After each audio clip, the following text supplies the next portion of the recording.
by National Orientation Agency.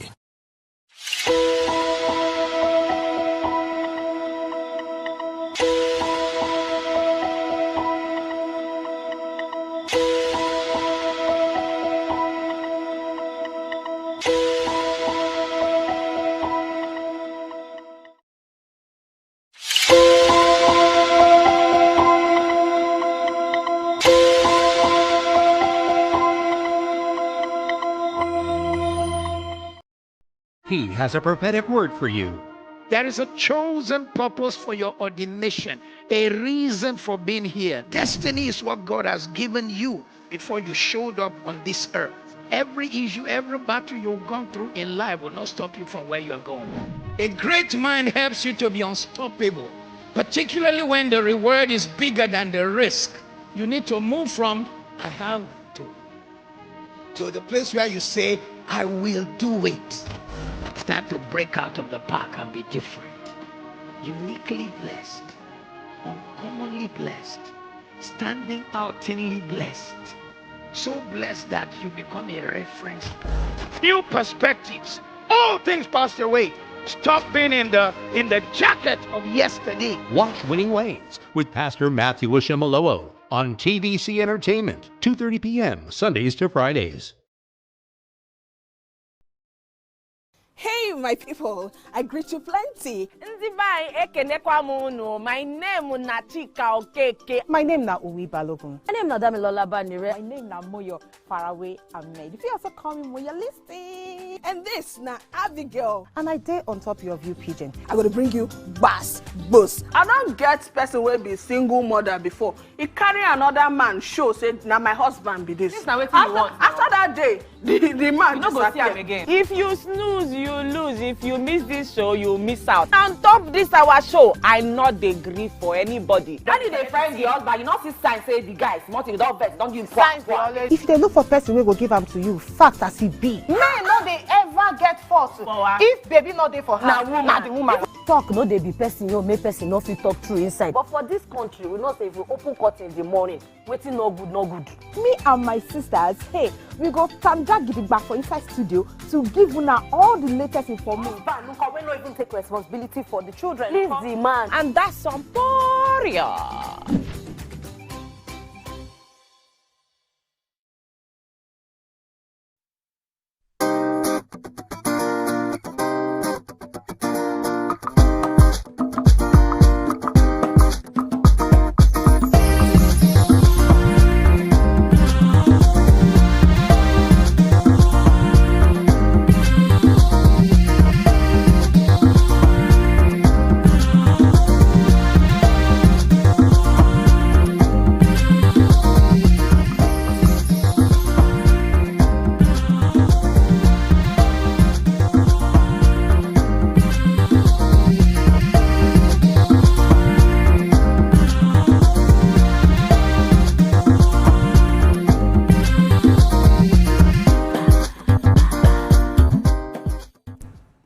It's Open House Thursday on Your View. Welcome to the show. I am Obiajilu Olabisi Ugo, and as usual, I have the amazing Your View ladies. Ni hao. Ni hao. Chachi chongo. How are you doing today, Tokwe? I'm doing amazing, very grateful to God. I climbed on the scale this morning. People should clap for me. Between what did you win? Saturday and today, I have been able to release, not lose, release. I released about 3 kg. Whoa. And I'm so proud of myself because amazing. I'm like, yeah, we're going there. Even my daughter was like, It was 2 yesterday when you said. It was 2, yeah. We got down 1 again today. Yesterday, the only meal I ate was, I had Titus fish, ewedu, and stew. Okay, That's and that all. was it. Then I had 1 boiled egg, and then I did homemade mayonnaise this morning. Those are our spices. I did 2 boiled egg, vinegar, and oil. Then put a little bit of pepper, just to give it olive oil, and then I blended it together, and it was amazing. Oh, the mayonnaise! That's why I'm looking for the standard. I'll use the mayonnaise to eat. But I'm trying to make my journey as interesting as possible because I don't want to feel like I am starving or suffering. I want to enjoy the journey. Okay, so what's the target weight?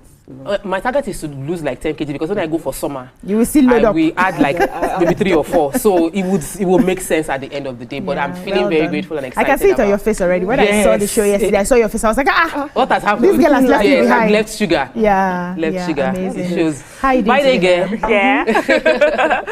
Oh, yesterday was just amazing, and I want to say like a special thank you to every one of us, every one of you, the ladies of your view, for your beautiful messages. Yesterday was World Miriam's Day. Like Dr. reiterated it over and over. And for all our viewers, thank you for the messages I got on my social media. Thank you for those who have my personal number, sent me messages. Just thank you for the continuous love and support throughout the years. And you know, for me, it's just always surprising. Whenever it's my birthday, everybody just writes this beautiful, poetic things. Like, is this really me? So thank you all so very much. I truly, from the bottom of my heart, appreciate each and every one of you. Thank you. Amazing. Ramatu, how are you doing? I'm back. Can you remember yes, that? So welcome back. This is our first show. Both of you are Chin Chongo people. I didn't know. I thought you had resumed. Oh, no, okay, welcome. How was your trip? It was beautiful. You know how you've been on very good roads and everything, then you come back. The road Stop it. Road from hold on. Stop it. The road from the traffic lights from Dar Abraham Adesanya down to Ogombo. My God. In fact, it's not potholes, wells. Right now, my car, I don't know. I don't have tires. I don't know what. You just came back. Now why are you starting with lamentation? Please, Ramatu, please.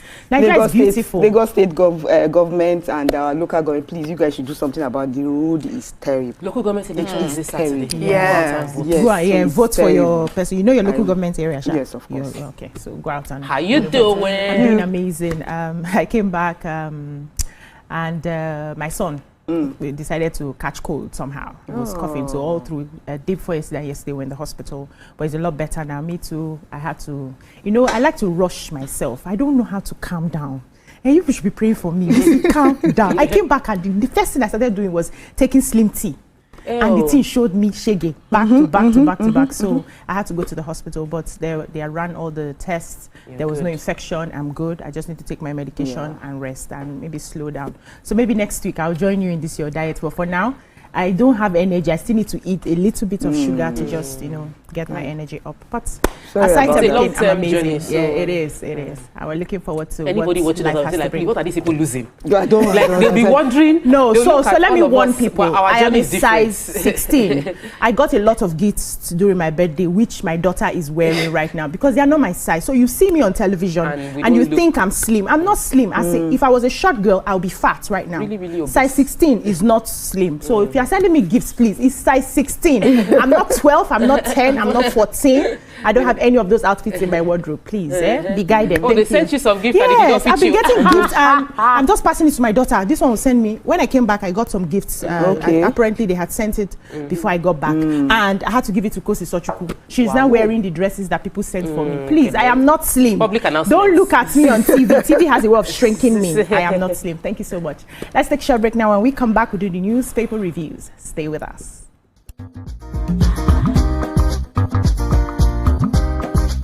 Stay tuned. Your View will be right back.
Welcome back. We'll be starting the newspaper reviews with The Nation. Major headline: aviation experts knock splash of cash by states on unviable airports. Nigeria tax reform gets IMF's backing. Court nullifies conversion of Nikon's 130.7 million by Union Bank. EFCC seeks law to criminalize unexplained wealth. International Council of Beverages Associations tackle WHO on SSBT tax. Tinubu's reform building on Buhari's legacy. Senate House minority leaders gang up against president, not option now. What stories do we have in The Nation? I will start with the International Council for Beverages Association, ICBA, has expressed deep concern about the World Health Organization's continued regard for a decade-long fact-based evidence showing that taxing sugar-sweetened beverages has never improved health outcomes or reduced obesity in any country. The executive director of ICBA, Kate Lodeman, she spoke about this in a press statement, and she says that World Health Organization continues call for increase in taxation of sugar-sweetened beverages. For her, they don't see that as effective. It says what is more effective is what they see the beverage industry, trying to advance collaboratively and innovatively, like broadening access to low and no sugar beverage options, supporting transparent labeling, and upholding the highest standards for responsible marketing. Let me just, in summary, so we have beverages, that we all take, and many of them are sugar sweetened. And what the World Health Organization was doing is, trying to encourage that there should be tax even higher. And for them, they think that's a way maybe to discourage, consumption. And then they hope that that would reflect in the health outcomes and how, we are health-wise, obesity and all sorts of things related to sugar consumption. But ICBA is saying that increasing taxes on these beverages hasn't, for 10 years they've done a research and does not show that you get that outcome in health. That instead what they should do are some of the things that the beverage companies or industry is looking into, which is, have other options that are no sugar or low sugar, things like that. And, I find this interesting because last year, I sat down on in a meeting with CAPA. So CAPA is Corporate Accountability and Public Participation Africa. And one of the things that they are trying to push is also the SSB tax, which is increased taxes on sugar-sweetened beverages in Nigeria. So in Nigeria, our own problem is that we don't even tax them enough. So here, they just come and dump. On the world stage, we have people saying we need to even go beyond taxing and do other more innovative solutions. But here, we're still talking about taxing. Yeah, one of the things I also realized is there are some countries you go to, their beverages are not that sweet. Yes, they are very intentional about what they get in. But here, we allow everything. We need to work on that. Any other story? Okay, so I have the story of the IMF. They say backs Nigerians' new tax reform era.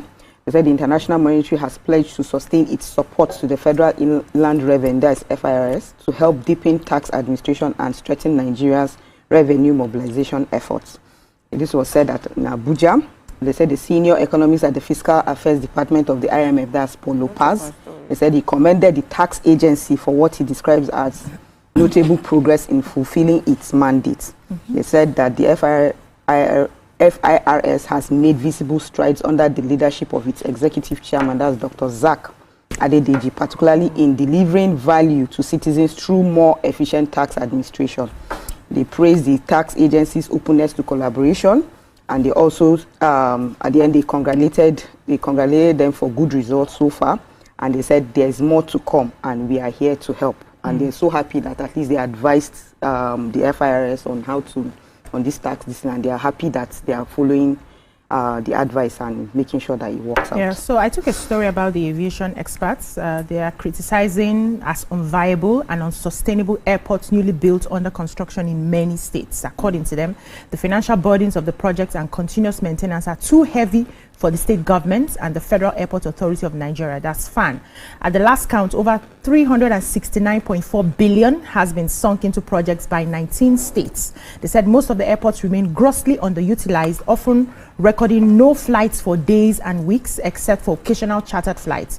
There are no commercial flights running the routes, according to the Nigerian Civil Aviation. Exactly. So it says some of the newly built, they have the Asaba Airport, Bayelsa International Airport, Ogun Cargo Airport, Ekiti Airport, Ado Ekiti, Anambra, Cargo, Umuleri. You know, there are so many in many states. They are really not getting. It's not for profit, so to speak. So they are advising that this is too much for the governors or the state governments to maintain. Yes, to maintain. It's not bringing any form of revenue back into the states. We have international airports across the states that are profitable. We can see that there's movement in and out in those ones. So they shouldn't just use all the money because they want to build a legacy project. And I understand why they do some of these things. So that they'll say it was this particular governor, it was during this administration that they built some of these things. They need to look into it so that we are not just using money without facing our priorities. Before I take my story, today is another this World Day is for our producer's mom, Mrs. Mary Efunyemi Shenjobi. Now, Mrs. Mary's puff puff, or is it Ayewa going? Or is it because she's a caterer? Her food is amazing. Really good. Mommy Ekpefuwa, God bless you. All right, let me go into my happy birthday. Yes, before you go into your story, we'll take a breather here. When we come back, the newspaper reviews continue. Stay with us.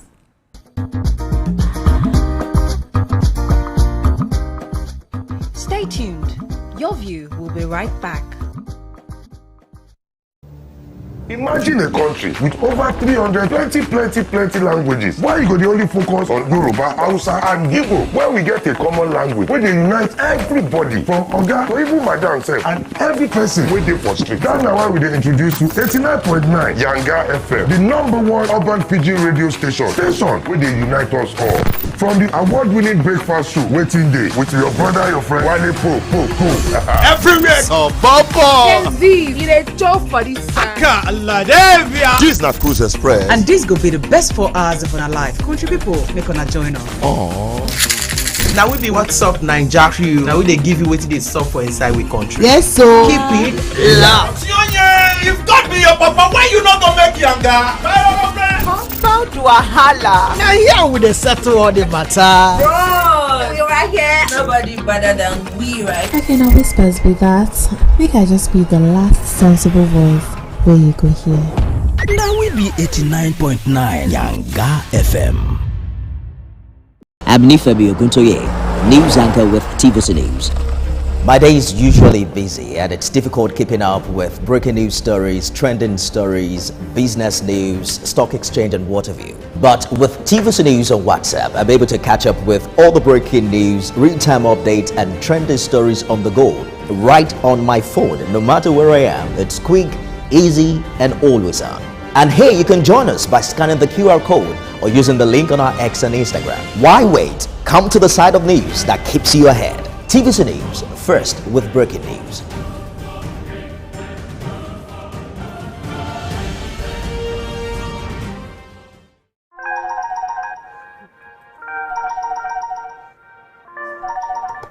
Hello, TVC Communications. How can I help? What makes TVC the right choice for my business? Excellent question, sir. At TVC Communications, we are a leading media company that offers unparalleled reach and engagement. Let me share some exciting facts with you. Start your day on TVC Entertainment with Wake Up Nigeria, a family and lifestyle show that brings you fresh ideas and inspiration to kickstart your morning. Show me a better breakfast television show on Nigerian television and I'll show you Wake Up Nigeria. Your view empowers women globally, giving voices to the voiceless and tackling real issues that matter to every household. It's your view, let it count. If it hasn't been said on your view, it hasn't been said at all. Entertainment Splash delivers the hottest celebrity trends, gossip and breaking news in the entertainment world. On TVC News, we keep you informed with breaking news and in-depth analysis of events shaping the world. Business Nigeria breaks down complex economic stories. How much do you think refined petrol should be sold? So you can make sense of Nigeria's markets and the global economy. Sports Desk keeps you on top of the game, bringing you the latest updates from the world of sports. Journalist Hangout shares insight of veteran journalists on political and topical issues. I will continue to speak the truth and be at peace not just with my conscience but with my maker. TVC News at 7 and TVC News at 10 p.m. delivers the most important stories of the day as they unfold. Max FM, your hit music radio station, captivates listeners daily across Lagos and Abuja, making every commute more enjoyable with top hits and engaging talk shows with Max Breakfast, an award-winning waiting day.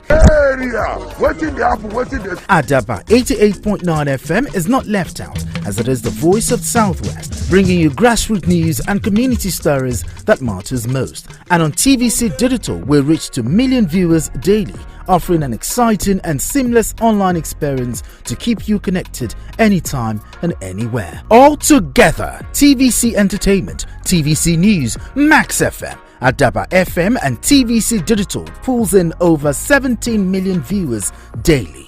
Are you ready to boost your business? Let's make it happen. Contact us on 0707 272 8338 or marketing@tvccommunications.tv. So, are you ready to tap into our vast audience and boost your business? You'll surely get the return on investment that you deserve. Partner with TVC Communications today. Let's grow together. I'm Miriam Lunge. I'm a passionate environment advocate and a published author. I am the founder of Celebration, a businesswoman, and a fashion icon. I am a wealth coach and a real estate developer. I am Amako Arakwe. I'm a corporate commercial lawyer and an entrepreneur. Barka mu da warhaka.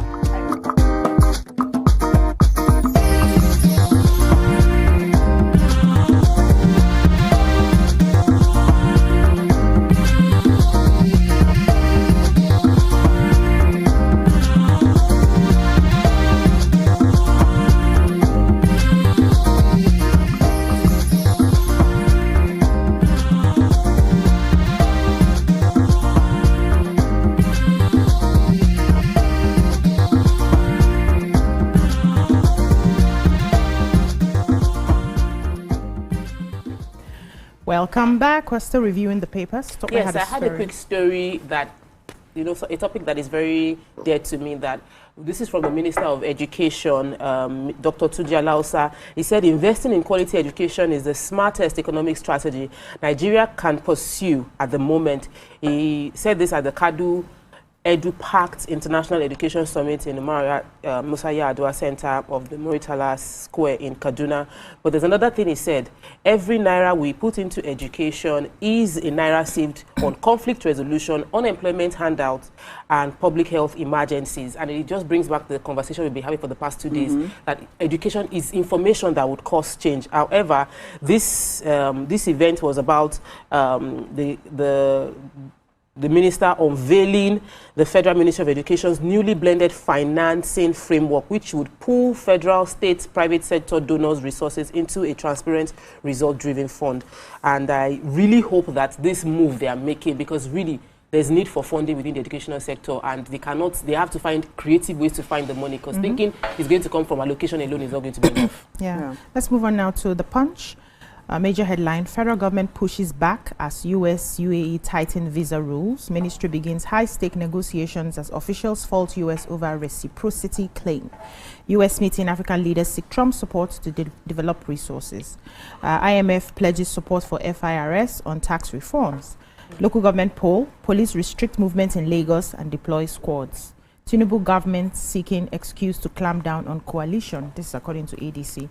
What stories do we have in The Punch? Local government poll, police restrict movement, deploy squads. So ahead of the local government elections scheduled for Saturday, July 12th, the Lagos State Police Command has announced a total restriction of vehicular movement across the state from 3 a.m. to 3 p.m. on election day. This directive was issued Wednesday, and the reason why is to ensure a secure, peaceful and orderly electoral process across all 20 local government areas and 37 local government council development areas of Lagos. The command said the decision was made in agreement with other security and safety agencies under the Interagency Consultative Committee on Election Security, citing the need to safeguard the elections, the electorates, LASTEC officials and ad hoc staff and electoral processes. So they say this restriction will be strictly enforced across the entirety of Lagos State. So simple short, 3 a.m. to 3 p.m. No movement, vehicular movement, and this. But here the media will get like a pass because I was asking for Saturday. No, you can move, but you can have. You just have your pass. Your ID card. Okay. Yeah. Any other story in the Punch? Okay. Okay. Okay, so I have the story of the Tinubu government seeking excuse to clamp down on coalition. They said the African Democratic Congress has accused the APC-led federal government, that's ADC, the new party that they just formed, government of plotting to suppress legitimate opposition under the guise of national security. And they are now coming out, the ADC are coming out and saying that he had no intention of undermining democracy, but he solely focused on rescuing Nigeria from what he described as the irredeemable incompetence of President Bola Tinubu's administration. Then they now said that they said the special advisor on information and strategy, that's the special advisor to Tinubu, Bayo Onanuga, they said that he alleged that certain political figures were banding together to overthrow an administration that has been the most focused and most transformative in our history. But the ADC people came out and dismissed his post and said it's irresponsible and defamatory, and that what they are doing here is they are solely committed to saving the nation from the irredeemable incompetence of this government, and the only means available to us is the democratic means. And they said we are not soldiers, we are politicians. We don't have bullets, only ballots. When the time comes, we'll present our solutions and an alternative vision of the future to the Nigerian people and leave them to make their choice. Okay, so I have the headline here. The federal government has expressed concern over the recent decision by the United States to impose tighter visa restrictions on Nigerian citizens, describing the move as disproportionate, calling for reconsideration in the spirit of mutual respect and cooperation. It comes just as the United Arab Emirates also imposed tougher entry conditions for Nigerian travelers, banning transit visa applications entirely. So according to the new directives from Dubai Immigration, they said Nigerians aged 18 to 14 will no longer be eligible 45. Jesus. Will no longer be eligible for tourist visas unless accompanied. Accompanied by who? Grandfather? Because I don't understand. Well, those aged 45 and above must provide 6 months personal bank statements showing at least $10,000 monthly balance before they are granted visas. They should just tell us what's going on. To see us. Then the British High Commission in Abuja also announced a change to the United Kingdom's immigration process for Nigerians applying for study and work visas. They said that it's going to be effective July 8, 2025. Most non-immigrant and non-diplomatic visas issued to Nigerians will now be valid for only 3 months and limited to a single entry. Anyway, they are going to be having meetings. Federal government is going to have meetings to see how they can, resolve this. It's not our priority. Moving on to what is our priority is the fact that the First Lady has inaugurated a 30-bed primary health care center in Lagos. This is in the Ikoyi Obalende. It is extremely important that we have more primary health care centers, and this is an ultra-modern health facility built by the council, by the LCDA. I think prior to the elections, they started a campaign, but still, the people of Ikoyi Obalende would have access to this. They said it aligns with the Renewed Hope agenda. The wife of the Lagos State Governor was there, Dr. Ebijoke Sanwo-Olu. The First Lady was also there. I want to get the name of the chairman that executed this project, but I know that it is the local council development area of Ikoyi Obalende, and I believe that the people will be happy to access better health care, We have to move on now to Daily Sun. Major headline: banks intensify merger talks, hunt for 783 billion to meet recapitalization deadline. Senate passes bill to reform power sector, criminalize national grid vandalism. Speed up constitution review, conference of speakers urge NAS, that's National Assembly. Joint security team neutralizes 30 bandits. TET fund threatens to delist institutions for non-utilization of allocations. FCT teachers end strike after payment of 5 months salary arrears and others. EFCC arrests 146 foreign cyber criminals using Nigerian identities. What do we have in the Sun? EFCC has arrested 146 foreigners allegedly involved in one of the biggest international cybercrime syndicates operating in the country. Ola Olukoyede, who is EFCC chairman. He was one that disclosed it at the 2025 National Cybersecurity Conference in Abuja. He said the suspects had been using Nigerian identities, email accounts, IP addresses to commit several cross-border fraud, giving the world the false impression that the crimes were being perpetrated by Nigerians. He said the arrests were made through a new EFCC-led operation targeting transnational cybercrime rings, and they are working closely with international partners such as the FBI, UK authorities, and Italian government, with whom they have signed an MOU to jointly investigate and prosecute global cyber criminals. Fantastic. And that very soon they're already preparing to repatriate the arrested suspects after they serve their jail terms here in Nigeria. Kudos. And then they're saying hopefully, they didn't put hopefully, I'm the one that said it. They said they will fully digitalize its operations, that's EFCC, by the end of 2025. So covering petition, submission, investigation, and prosecution will be done digitally. Okay. Any other stories in the Sun? Let's move on now to the Vanguard. 2027, don't underestimate Tinubu, Ribadu wants opposition. Federal government targeting food sufficiency through PPP, Information Minister. No one single-handedly made Buhari president in 2015, says ex-SGF boss Mustafa. Federal government secures 747 million loan for Lagos-Calabar Highway. That's in dollars. Construction of Eastern Rail Line corridor begins. Governors renew push to delist labor from exclusive lists. Immigration, Nigerians face growing visa hurdles in US, UK, Canada, UAE, and others. FIRS has made significant progress, this is according to the IMF, and 2 feared dead as gunmen attack Anambra community. What do we have in the Vanguard? So the military, military police kill 30 bandits. The loss of 5 lives in Katsina. The Joint Security Forces in Katsina state has neutralized about 30 bandits during the coordinated counter-terror move in Faskari local government area. Following the Faskari, fantastic, Faskari local government area.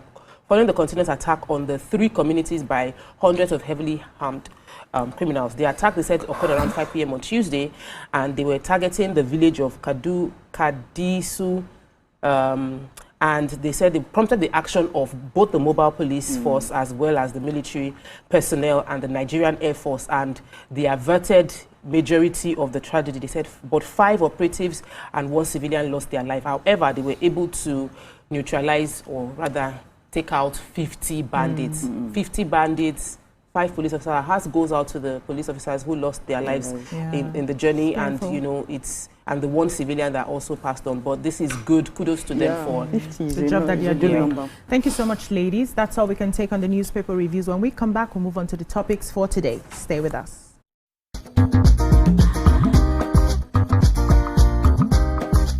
Stay tuned. Your View will be right back. This girl and many more children like her will never forget today. They felt great. I'm Miriam Lunge. I'm a passionate environment advocate and a published author. I am the founder of Celebration, a businesswoman, and a fashion icon. I am a wealth coach and a real estate developer. I am Amako Arakwe. I'm a corporate commercial lawyer and an entrepreneur. Barkamu da warhaka. I am Ramatu Shehu Oyibo, an entrepreneur and a business coach. I am the voice of an average Muslim woman, an hijabite, and a lawyer. I am a polymath and a serial entrepreneur. I am Murayo Afolabi Brown, Managing Director, TVC Entertainment. I'm a media consultant, producer, and broadcaster. The ladies of Your View are made of women from different professions, tribes, cultures, and religion. Join us every Monday to Friday as we share our views on topical and social issues.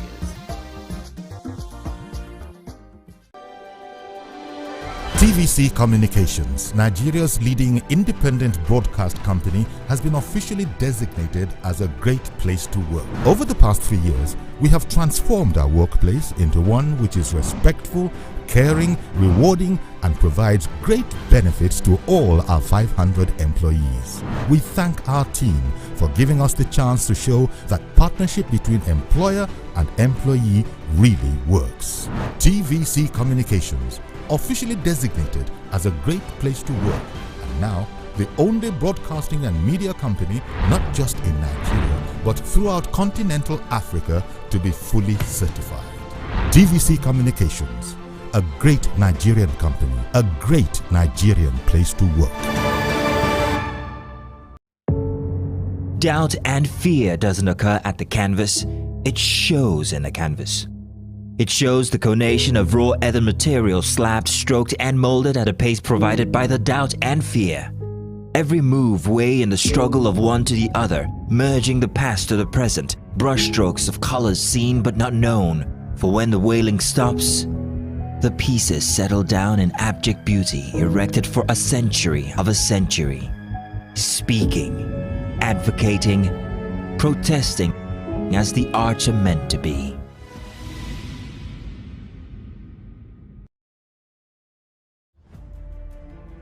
Politics is defined as getting what, where, when, and how. But in the mix, many things come to play to shape the political fortune of any country. Mr. Honorable Minister, that's how you misinform the public.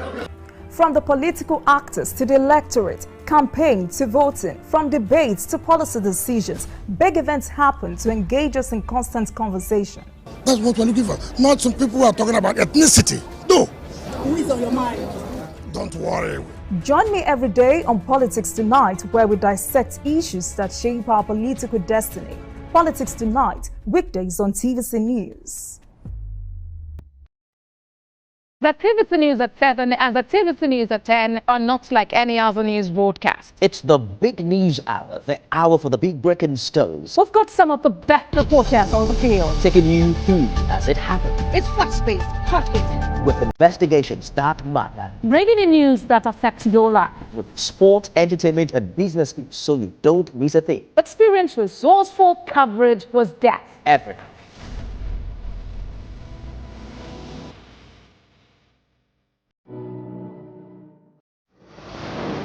It's not a regular show. It's an online interactive session where we share my views on the everyday issues that cut across politics, security, health, current affairs, governance, and so much more. I am passionate about our country. I choose to support any conversation geared towards building a better Nigeria.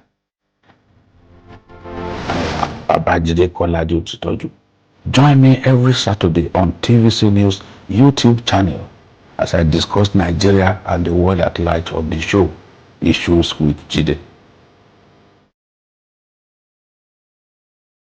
Imagine a country with over 320 plenty languages. Why you go dey only focus on Yoruba, Hausa, and Igbo? Where we get a common language where they unite everybody from Oga to even Madam sef and every person wey dey for street. That's why we dey introduce you 89.9 Yanga FM, the #1 urban pidgin radio station wey dey unite us all. From the award-winning breakfast show Wetin Dey with your brother, your friend Wale Po.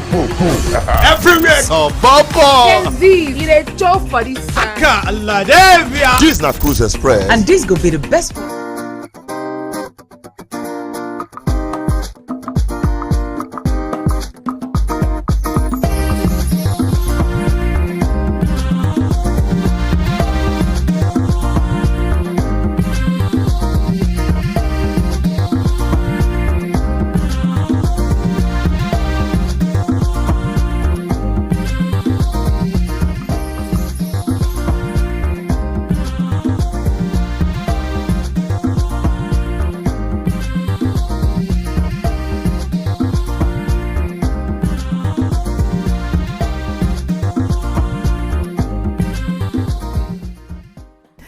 Thanks for staying with us. The Ibuku Awashika Leadership Academy, IALA, is proud to announce the debut edition of African Marketplace Dubai 2025, a platform that aggregates the finest export-ready SMEs, brands, and products from Africa and the Caribbean, spanning fashion, agribusiness, tech, textiles, creative arts, and across multiple sectors, and connects them to the world.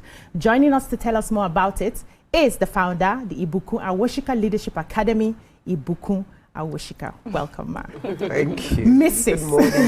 I was struggling, but I tried. I know you don't like titles. I don't worry You're about welcome. titles at all. African Marketplace. It sounds like a very huge project, and I would like to know what inspired the idea behind it and what you intend to achieve with this project. Okay.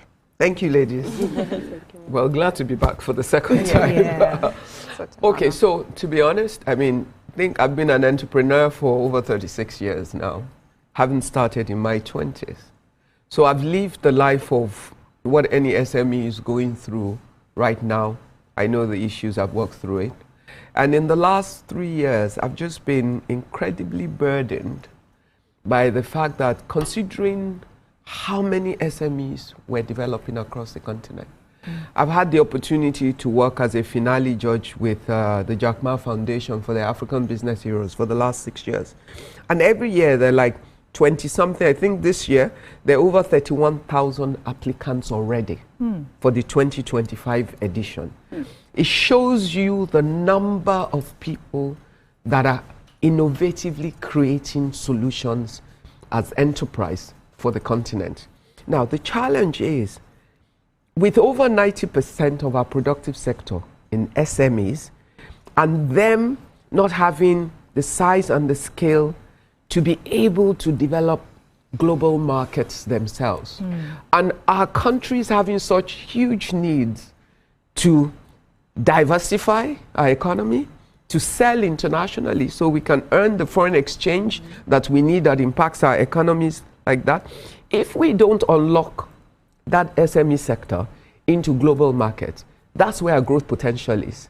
We can't achieve a lot of what we're doing. So individually, they don't have the capacity. However, by creating an aggregated platform, you create like a mother platform that carries in bulk the brands from Africa and the Caribbean. Why the Caribbean? The African Union has declared the Caribbean as rest of Africa. So they are part of us. And I do some work in the Caribbean region, so I know who they are, what they do, and I understand they need that unified body to give them scale and size as well. So if we take all of that and take our brands as they are already out, and with that combined scale, develop the market, and then attract people to see. The other thing is, purchases have there's an intrinsic value that drives purchases. True. People are emotional about why would you buy a Louis Vuitton or anything. You've been sold the vision that this quality coming from a French global company, that there's something you're paying for and you're willing to pay for it. Now, do we have that kind of intrinsic value with our own brands that would help us to command brand? We don't. Ask the average person, what is the vision of Africa they have? A child with flies that's hungry, a woman with a child on her back carrying a basket. If you go to stores in some international cities that carry some African things, they're selling it to you like charity. They're saying, buy these things made by these women in this place so you can help them Support to feed. them. Yes, so it's as if, oh yeah, you're doing good by buying it. But come on, we produce amazing things. We have amazing services and solutions being developed. We have amazing entrepreneurial minds, but they don't have the scale and the market. So we need to tell the stories, which is part of what we want to do with the African marketplace. Tell the Africans, you're wearing Adire. How long has Adire been part of our history? But you realize on the global market now, other nations are picking it up, are acting like they own the Adire story. But if you leave anything on the table and you don't take it, anybody can. Ouch. And it's whoever takes it and tells the story that wins the storytelling race. And storytelling drives sale. Yes. How long have we have loom-based fabric? What are loom-based fabric? Your Adire, your Kente in Ghana. Across all the African countries, there are different loom-based fabrics. And if you look at African fashion right now, loom-based and Adire drives fashion. But who knows why? Who knows how? Who knows how long we've been doing it? Who knows the history of what we've been doing? Enough for them to appreciate it in fashion, to pay the price for it. But that's just one side, because the African marketplace is agnostic. It's not any sector. It's sector agnostic. It's not driven by any particular one. We want to see everything that we're market ready with that bubbles up and create an opportunity for us to showcase them to the world, to attract investment, to open markets, to drive trade favorably, on our side, to create jobs, because as the businesses grow, then we're creating jobs behind them, and that helps our multitude of youthful population that we have across the continent. And then, when you look at us differently, you realize that, look, the world is in a selfish state right now. Everybody to their tent. True. And frankly, we cannot be waiting for anybody to send us aid. All we're asking for is trade. But even if we're asking for trade, we need to ensure that we position ourselves to take the trade. So, I want to talk about the choice of the location. So you've explained a lot about why Caribbeans are joining Africa, and thankfully from the TIWLC we've seen a few of them, and it's amazing. But the choice of the location, what does it mean to you? What are the opportunities? Because a few Nigerians will feel like these people are not nice to us right now, so why should we be going there to do business that promotes Africa? Okay. You know what? First and foremost, you have to know what vision you're driving, and then you must determine what you need for it. It's not an emotional decision. It's a strategic, deliberate, intentional decision for that which we seek. We want to sell globally. Are we going to sell globally to ourselves? No. So the market that we're seeking. Now, the African marketplace will drive intra-African trade. It will drive African and Caribbean trade. But the largest part of it for us is we drive trade with the rest of the world. If we're going to drive trade with the rest of the world, we have to go to a global market. And of all the available global markets, the softer market that is more accessible to us and that has a huge diverse presence is Dubai. There are over 200 nationalities that live in Dubai. I know that we, Nigeria in particular, and maybe Uganda, have had an ongoing issue in many ways, some of which is not because we haven't, some of it is not what we haven't caused. However, that's diplomatic relationship. They will always find a solution to it. The reality is, this is an African Caribbean marketplace. 95% of African and Caribbean countries can get in and out of Dubai without the same challenges that we have. Yes, so you have to first get the statistics. On the other hand is, like you've been to the TIWLC, this year alone, we got about 410 visas for Nigerians from everywhere. Because you see, what you forget is when there's a challenge with Nigeria and any country, as long as you're traveling with a Nigerian passport, it doesn't matter where you have residency. It applies to you as well. But on the other hand, their objective in identifying what the goal is. So they've always supported us to ensure that those who need to get to the conference get the visa to get there. So we're not that worried about that, because first we know that the largest part of our focus group don't have that problem. Two, we know that even for us, and I'm Nigerian, so this is key, my key market. And for us, they always support in every way that they can. So I'm sure we'll find a solution around it that helps us. We'll take a short break now. When we come back, we'll continue the conversation. Stay with us.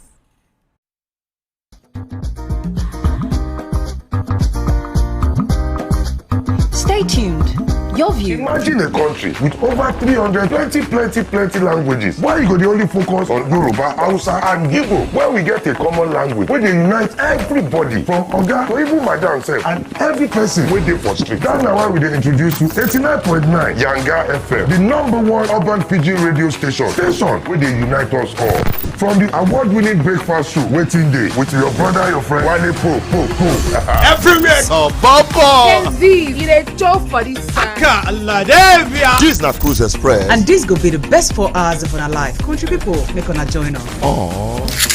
Now we be What's Up Naija crew. Now we dey give you wetin dey sup for inside we country. Yes, so keep it loud. You've got me your papa. Why you not gonna make Yanga?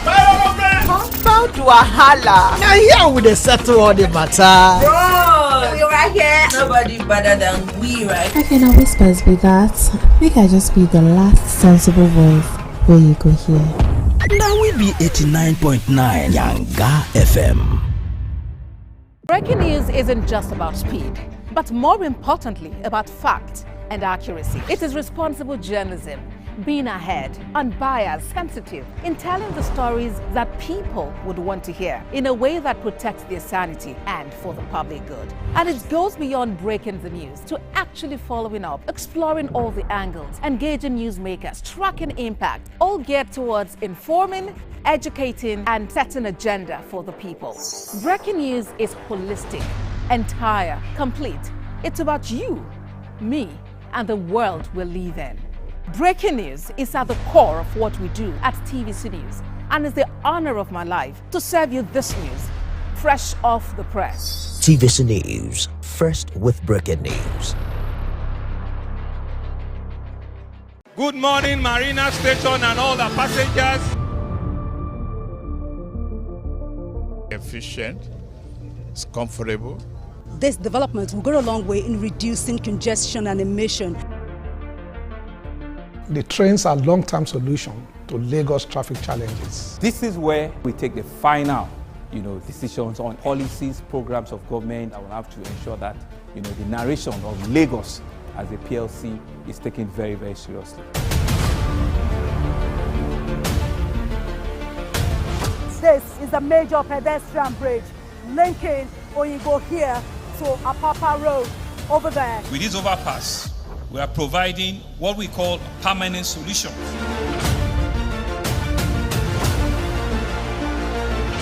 This place is one of the most dangerous areas at the biosecurity environment. This can go into the news and every crumbs of your neighborhood. Our goal is to remain as Africa's model megacity, to move our GDP from the 5-6 position to the 3rd position, and we believe is achievable with all the commitments we have.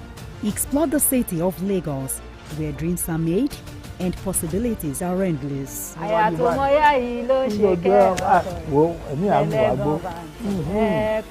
Amadedoja Salamadini.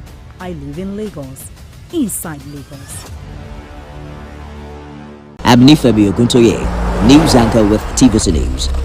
My day is usually busy and it's difficult keeping up with breaking news stories, trending stories, business news, stock exchange and what have you. But with TVC News on WhatsApp, I'm able to catch up with all the breaking news, real-time updates and trending stories on the go, right on my phone, no matter where I am. It's quick, easy and always on. And here you can join us by scanning the QR code or using the link on our X and Instagram. Why wait? Come to the side of news that keeps you ahead. TVC News, first with breaking news.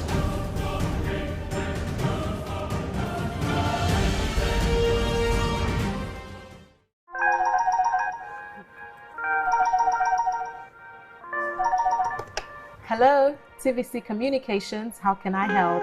What makes TVC the right choice for my business? Excellent question, sir. At TVC Communications, we are a leading media company that offers unparalleled reach and engagement. Let me share some exciting facts with you. Start your day on TVC Entertainment with Wake Up Nigeria, a family and lifestyle show that brings you fresh ideas and inspiration to kickstart your morning. Show me a better breakfast television show on Nigerian television and I'll show you Wake Up Nigeria. Your view empowers women globally, giving voices to the voiceless and tackling real issues that matter to every household. It's your view, let it count. If it hasn't been said on your view, it hasn't been said at all. Entertainment Splash delivers the hottest celebrity trends, gossip and breaking news in the entertainment world. On TVC News, we keep you informed with breaking news and in-depth analysis of events shaping the world.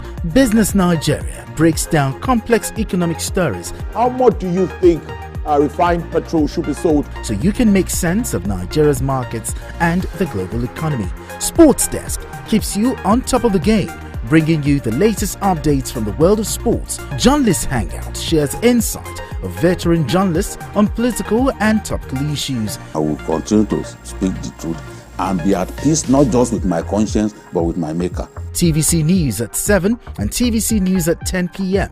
delivers the most important stories of the day. Being used also to drive market to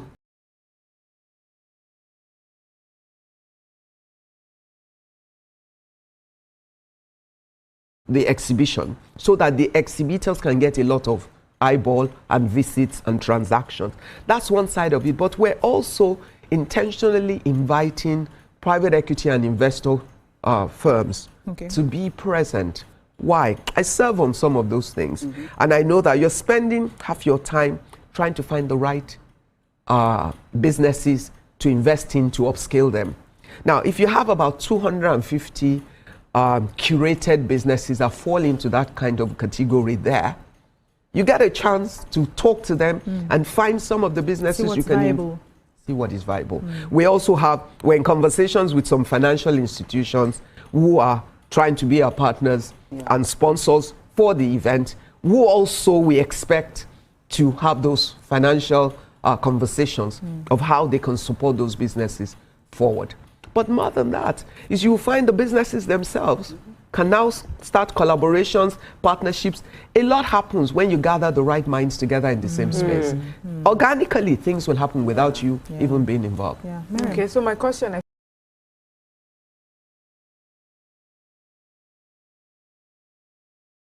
feel like you sort of answered it, but let me just ask it, and maybe you just add a little more detail. So when the African market Place Dubai 2025 is over, what would be the things, you know, that will make you feel or would point out that this was a success for you? What are the things that you hope to see, and then you're able to go away thinking this has definitely been a success? Okay.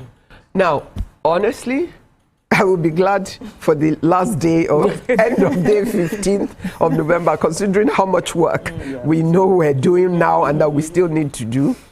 But more than that, if I know that we brought the right 250 businesses into Dubai, if we know that every visitor we have attracted from the rest of the world that's come to see has been more inspired, encouraged, and educated about what Africa is, where we are in terms of enterprise, where we are in terms of the product opportunities, and their mindset is shifted to think about how to engage with us trade-wise, that would be a major plus. But, however, for us, this is only the first leg.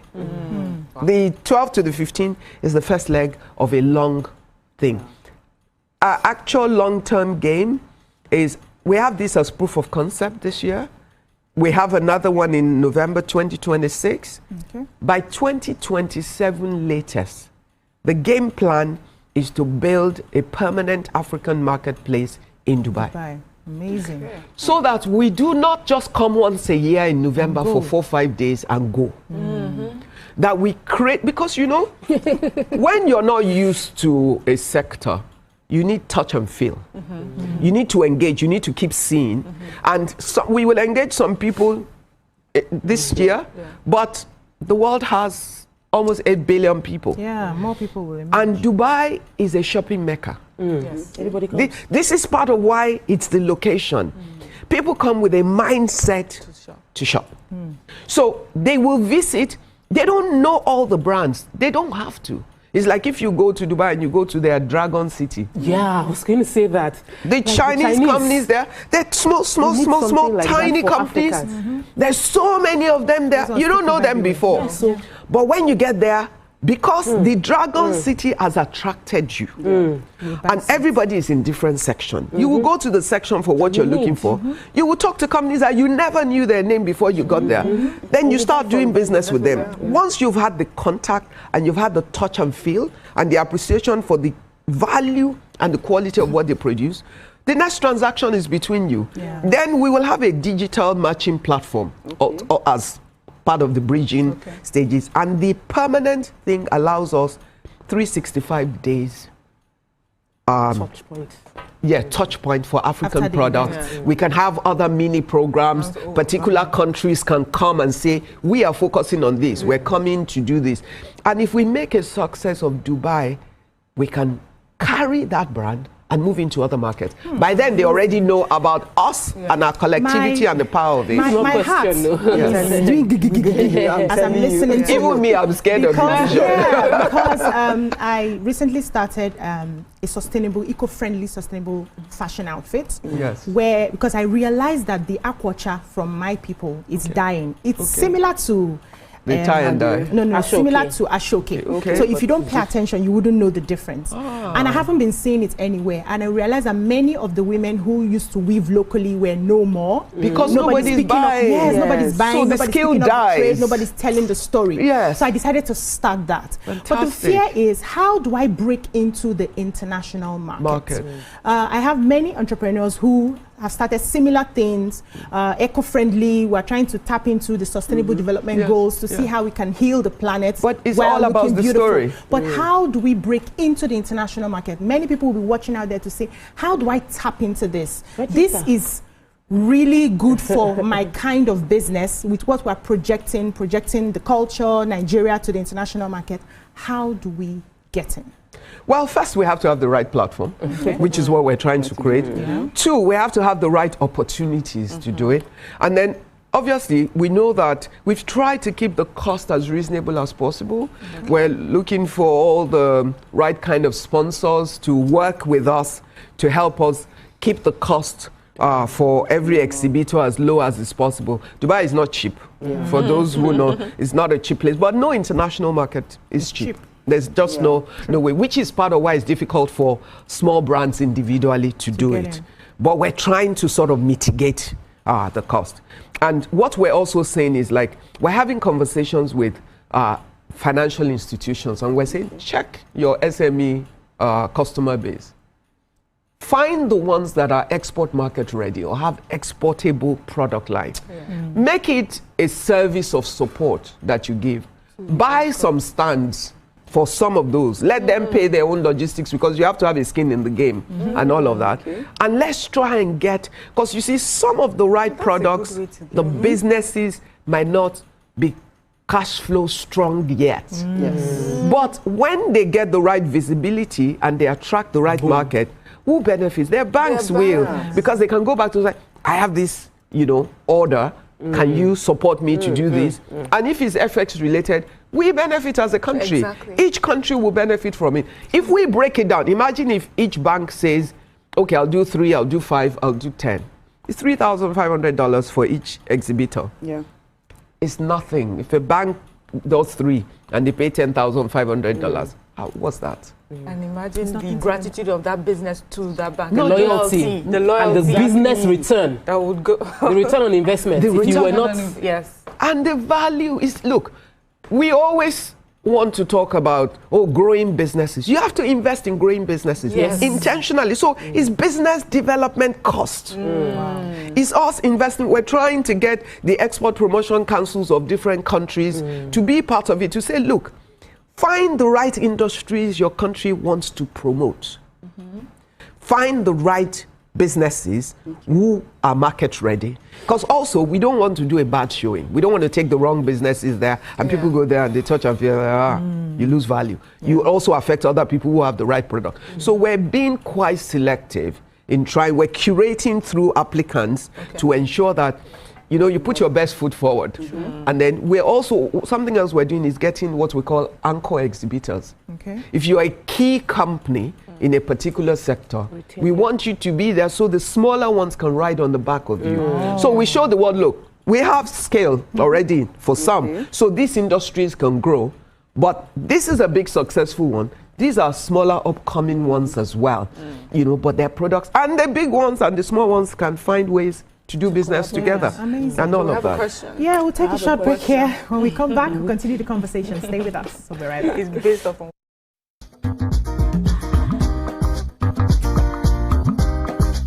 Stay tuned. Your View will be right back. The most trusted toothpaste for kids. Why do 7 out of 10 kids have cavities, sir? Double Herbal contains clove. My mother says it contains eugenol, which is 100% effective in cavity protection. Where there's clove, there's no cavity. The sport is very, very important to the special kid needs. Engaging in this kind of activities, moving the wheelchair with the strength, is a form of exercise to reduce that stiffness of the muscles. It makes them to be self-dependent, not depending. We should believe that there is ability in their disabilities.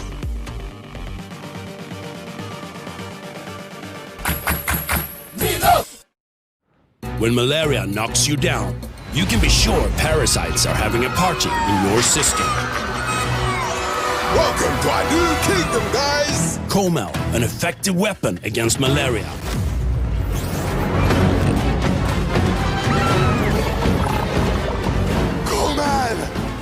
Attacking the parasite army directly to give you express relief and get you back on your feet effectively. Comel on. Malaria gone. Breaking news.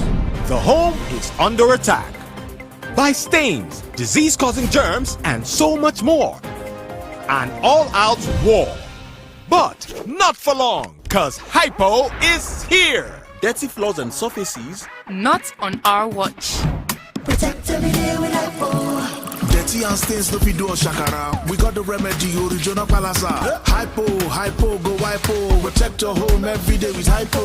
Cleaning every surface, sanitizing home. Shine every corner, enter every corner. Your sitting room, kitchen, even the toilets. For cleaning, Hypo now, no lose guard, protect your home with Hypo now. And just like that, the day is saved.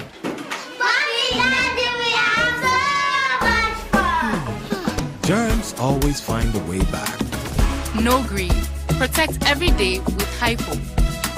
Hypo go Hypo. It's amazing how your child grows up before your eyes.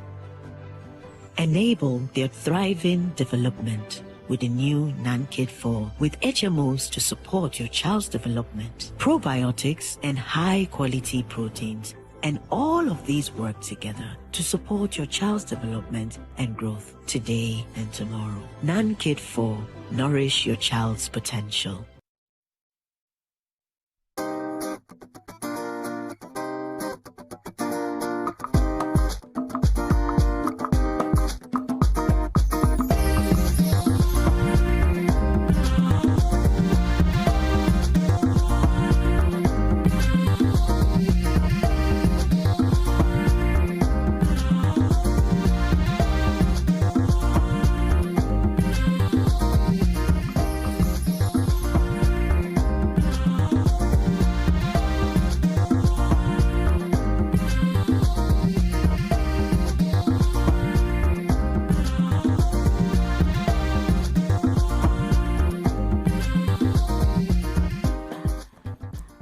Welcome back. We are really enjoying this conversation. Like I feel like November should quickly come. Wow. There's so much work. But we'll get a few more questions for you. Yes. So while you were speaking, you talked about vetting the companies that will be represented. So for those who are watching right now, what are the things they should start looking at to prepare so that they can meet the vetting list? And also, you mentioned creatives a lot, and I was just wondering if it's just the creative industry that will be represented there. No. We're totally industry agnostic, which means it's all industries, products and services, and creatives. I was just using the creatives as an example. In fact, services are key because it's a softer area with maybe lower investment required for us. Okay, I was speaking to a young man in Accra a few weeks ago, and they're in logistics. And we were talking about the African marketplace, and I said to him, in fact, you will benefit more than everybody else for the simple reason that every business that is exhibiting there needs a logistic company to deliver their goods to people who are buying from around. And he said that's what they do. They help companies do export orders to deliver them. So you need services. If we don't build the services infrastructure to support the rest of the industry, we can't deliver. So there are a lot of missing links. And one of the good things about when you gather people together in a fair, you see the gaps. Yes. So there's some people that will then move into certain areas because they will see that, oh, you know, everybody needs this, but nobody is doing it. I can do that. Or other people who are there producing certain products to deliver to the market suddenly realize there are 50 people in one sector, but there is some value chain part of what they need that will be more critical if I'm the one producing and selling to all of them. And then they can pivot their business into to that be area. You know, so there's a lot of unintended consequences that comes out of when you gather a lot of smart, dynamic, right-thinking people together, solutions will come. That's why the success markers cannot be limited in a sense. You can, but there are many more unintended consequences that comes out of. So what should they be doing to prepare for? So to prepare, I'll tell you what are we looking for. We're looking for businesses that have a sense and a consciousness of standards, quality, and excellence, which means that whatever your product or your service is, you have organized yourself to be able to deliver it in a way that you make us shine and not embarrass us. That's important. That's one. You've paid attention to your packaging, which means if it's a product, the right kind of bags, the right kind of label, the right kind of support service. You can be a small company, but you can be globally conscious, which means from day one, you're setting yourself up to, and I see a lot of Nigerian small business, when you go to like fashion souk, during the fashion souk, you see a lot of small businesses, but they're paying attention, they're packaging, their covers, their bags, everything, so you know they're doing that. Then two, you go there, they see you, but they want to check on you after. You have no social media or website, something digital presence with which they can check on you and follow up. That's important. You know, so all of those things make sense. They're not huge things. We also want to know that if you get the orders, will you disappoint and create a brand damage for us? Because every damage you create for the African marketplace is for all the people under the African marketplace. So we need people to, so there isn't going to be like years that you have been in business. You're not looking at. No, well, to be honest, years only matter if it reflects in the quality of what you deliver. It's not about, some businesses are young, but they started right. And so what we are looking is your end product. You know, your end product and your track record where it is relevant. There's some that they would take a chance, you know, because I started business very young in my mid-20s. I never use age as it's what can you deliver, because if anybody judged me then just by that, I wouldn't have been able to grow. So I want to ask you a question regarding leadership, and because of what you've said, and I know you've sat on several boards and you've seen the dynamics of how the leadership gaps can influence the end result, and because we're having Africa, there's an exhibition that took place recently, I think about a month or two ago, May to be precise. During this exhibition, Nigeria was there, and the things Nigeria showed there looked like there was a bit of nepotism in those who got the opportunity for the exhibition. So we didn't take our best hands, and the exhibition fell Nigerians' hands. And the people that were there said when they checked other exhibits, other countries showing up, they saw the country, but when they came to us, they saw Dunlop slippers, they saw things that did not represent Nigeria. So I feel like, what would you say is, how can we prevent that? Because you know, when you mentioned about the banks, my worry is, would the bank, one GM will now say, my cousin is also doing fashion, let my cousin be the one to go. Banks? Those people that like money like another thing, we could also have a case where you say, oh, the NPDC, and then my brother, my sister are all doing rice. And then, so how do we ensure that we're the gatekeepers? Just know, we're the gatekeeper. They can nominate someone, but we still vet. So all we're saying is, these are the guidelines. If you nominate, if they don't qualify, we will reject. Because for us, it's really about putting the right foot forward. So we cannot fail our countries. We cannot fail the continent. The vision is not a short run. It's a long-term game we're playing. And therefore, there are no sentiments about where we are. They can select. There's certain industries. I mean, like for me, I personally asked my team, we need to find how we get the ABBA people there. Why? Because if you're a Nigerian, you should be proud of what they've done. Yes. You should be proud of how much has gone into the productive excellence they've sought to do. And then I saw yesterday that the governor launched an export something lab, which means they're thinking about it, they're upscaling. Now, if you look through that kind of committed, intentional group, and you find the right quality and the right products, then you know that you want to take it there. I would love, if you go to Morocco, you will see all these leather poofs and the leather.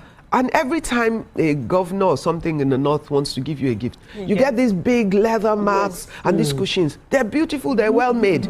But it's not sold anywhere in Nigeria that I know in the right quality. Yet, if you go to Marrakesh, you spend a lot of money buying it. And then on many sites abroad, there are international companies selling it at good price.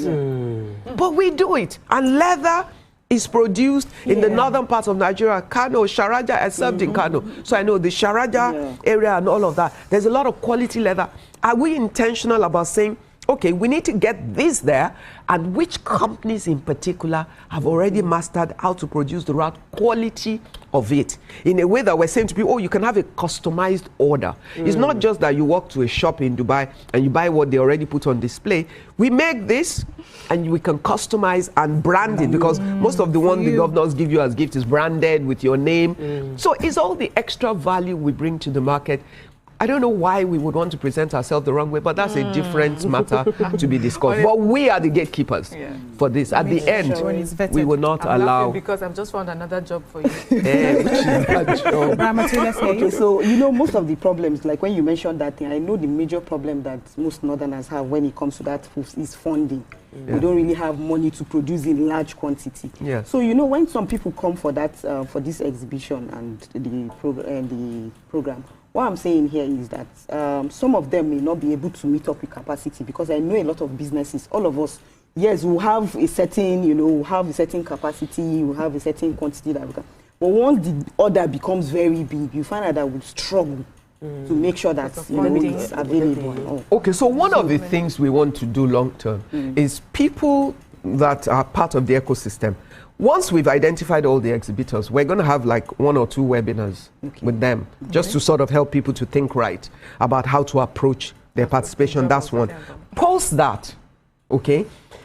You know, having served as chairman of a very retail-ended bank, I know that if you have a good transaction, an LPO for a good order and all of that, and you also have a bank where you bank, and they see capacity, and sometimes the capacity is not all your own, because this is how we get smart about business. If you get a large order that comes to you and you're smart, you're going to pull other companies in, but you will monitor that the right quality is what you deliver. And the other thing is honesty, because if someone gives you a particular order and they expect you to deliver in 4 weeks, you're not going to be greedy and say yes. There are many orders, in fact, post-COVID or before, I think it was after the 2008 crash, most of the stores in Western countries do not really carry stock. They have a display. When you order, in England especially, 12 weeks, 14 weeks, 15 weeks, people wait. Because they know that for them to get what they want, that is the amount of time. What we need to learn to do is to have integrity. If they order and you say to them, there are orders we make that take 6 months. So we will just say, we can deliver, this is how long it will take us. We can deliver in batches as well. Can we deliver first batch to you by this? You will just make sure, okay, if it's container, it's container. If it's air freight, if it's certain cargo weight. We have to invest in teaching our people all of that. This is business. It's long term. We must put in the right factor. So part of being an entrepreneur and having come this far is to then use all of that knowledge to help other people to get it right. So we would add knowledge building to what we do over and that was the long the job term. That I said I saw. I knew. I already gave myself because it's impossible for us. Because you want, by the time you get to the 2026 exhibition, that the ones who came this year are in a much higher place, and then you can move forward. And by the time you get to the permanent place, The businesses there must be standing and confident. Amazing. We've had a wonderful time having this conversation with you. And I'd like you to just add one word to people who are looking. Well, we have to move on to other things now. Please. No, I wanted to ask. Don't ask this question. Just tell I just love the way you guys do your banter. People out there how to get in touch if they want to register for what they need to get ready. Just a few words so that we can wrap up this segment with you and now keep you to gist. Today's Thursday. Okay. Nobody should do this. Right. We are good then. All right, so end this segment. Yeah. Okay, so I think there's quite a bit of material on my Instagram page that gives them all of the information. And then if they go to, there's the www.africanmarketplace.org. That's if they go to the website, all the information is, and we're putting out a lot of stuff. If you all the information is available for people to see, and you can find us. Yeah, thank you so much, Mrs. Ibuku. And sponsors too can find us. Yes, so and we encourage the banks to actually be a part of making this happen. Well done, you're doing such an amazing job. We're still with her. Yes, we're still with her. Shouldn't we take a short break and come back? Okay. Or we should just flow with the gist? Which one you did now? Let's take a short break. Let's take a short break. When we come back, we'll now gist with Mrs. Ibuku Awoshika. She has some very deep nuggets to leave for us. Okay, God help me.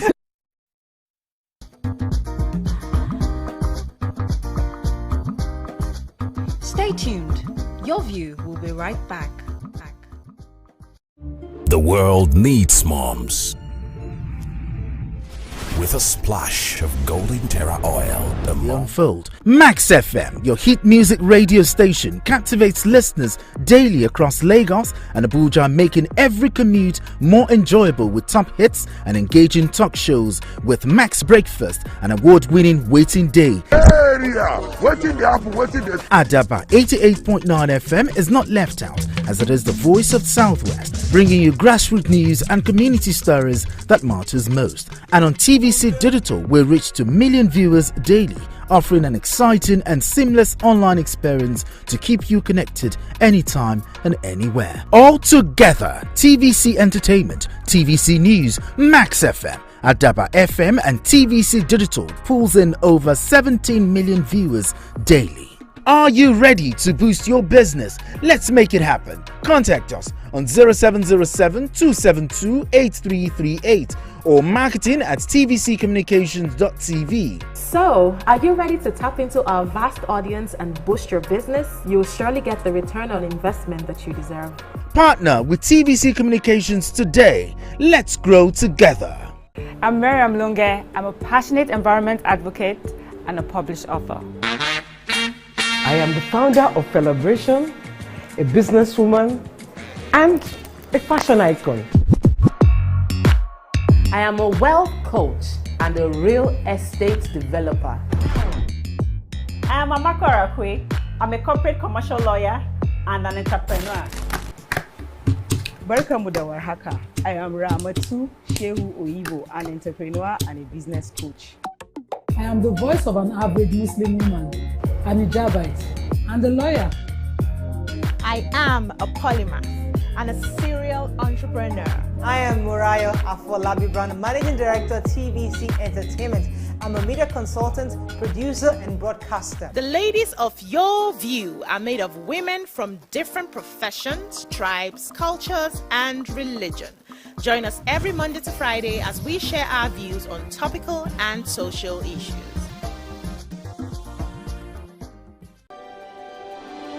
TVC Communications, Nigeria's leading independent broadcast company, has been officially designated as a great place to work. Over the past few years, we have transformed our workplace into one which is respectful, caring, rewarding, and provides great benefits to all our 500 employees. We thank our team for giving us the chance to show that partnership between employer and employee really works. TVC Communications, officially designated as a great place to work.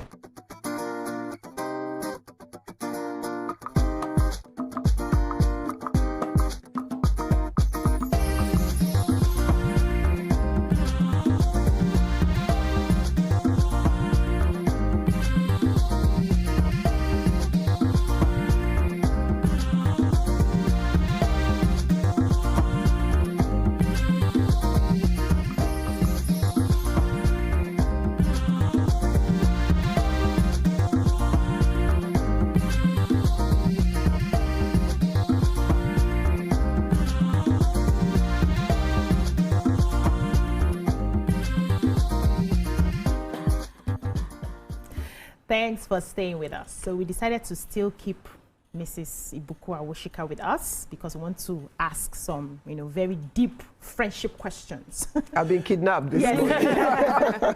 So we saw a video, trending online where you talked about evaluating friendships.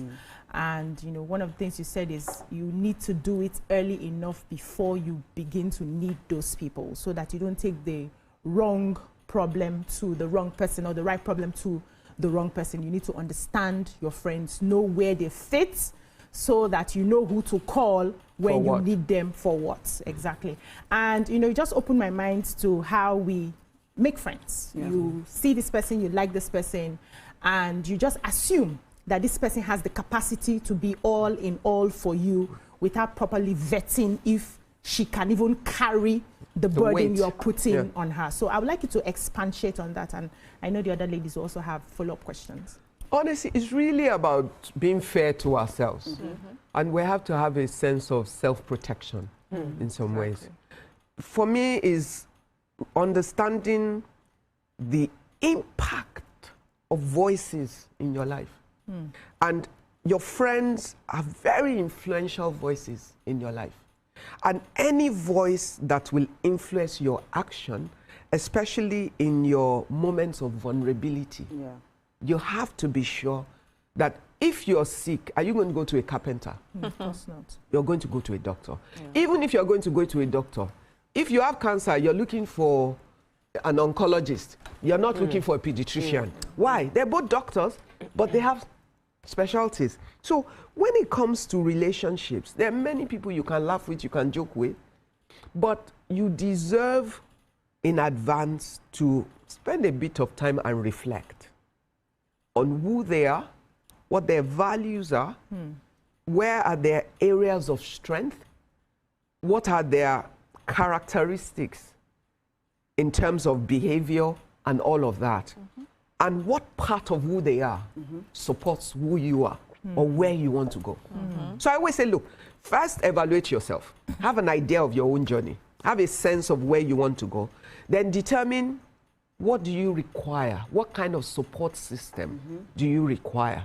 You can be intentional about cultivating friendships that offer you that. Now, there are friends that are in your life, they make you laugh. But that's a very good tonic. So you know that if you are down, I know who to call. She's going to make me laugh, she's going to make me forget, and all of that. However, you won't take the issue of your husband to your friend who doesn't care about marriage. True.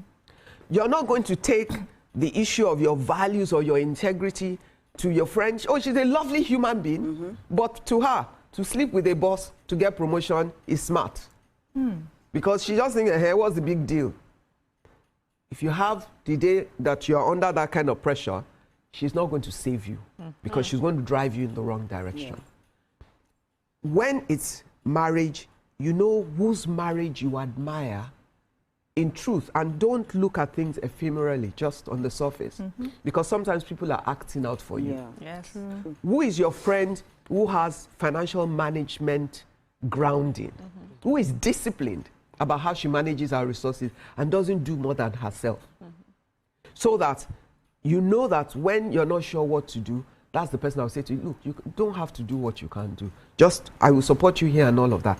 It's your responsibility to do that. To find that out. To find that out. And for the different parts of what is important to you, it's like, how do you choose mentors? Your friends are mentors in your lives. They're your peer mentors.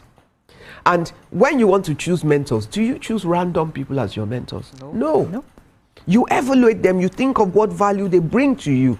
You know what you want from this particular mentor.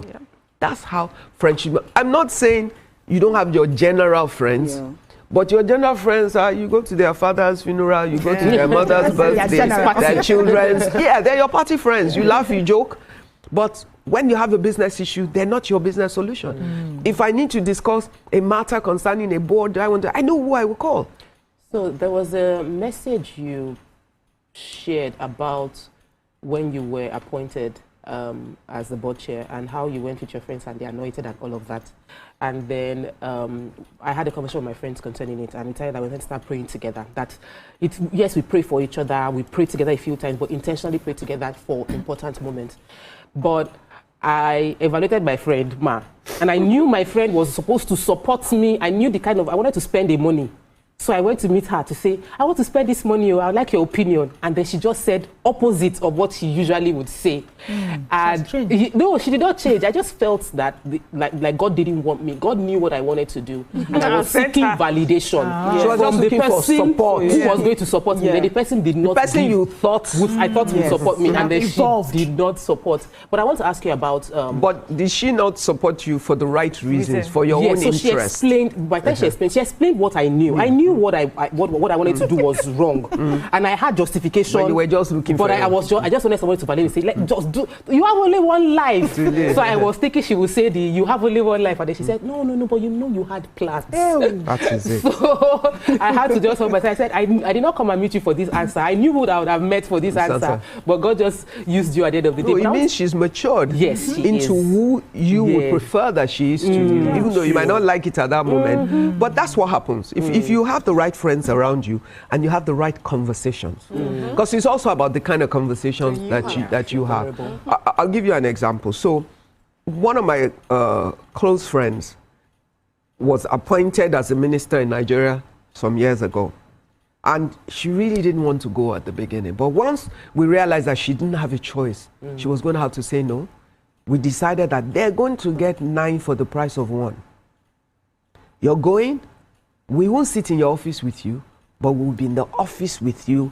We will pray you through, and we will watch your back. And then we set guidelines. You will come back home every weekend, because we don't want you to lose yourself in Abuja, become an Abuja person. We want you to be the professional person that you are, that went there. You'll be focused on the job you went to do and the values with which you went there. And we were praying for her throughout the 4 years. It was as if all of us were in the office. We said, don't tell us government secret, but if there's any fire on the mountain, call us and say, I'm under pressure. I need you to pray a prayer this way. We will take it up. And that was how we saw her through. Interestingly, just as she finished was when I was appointed as chairman of First Bank.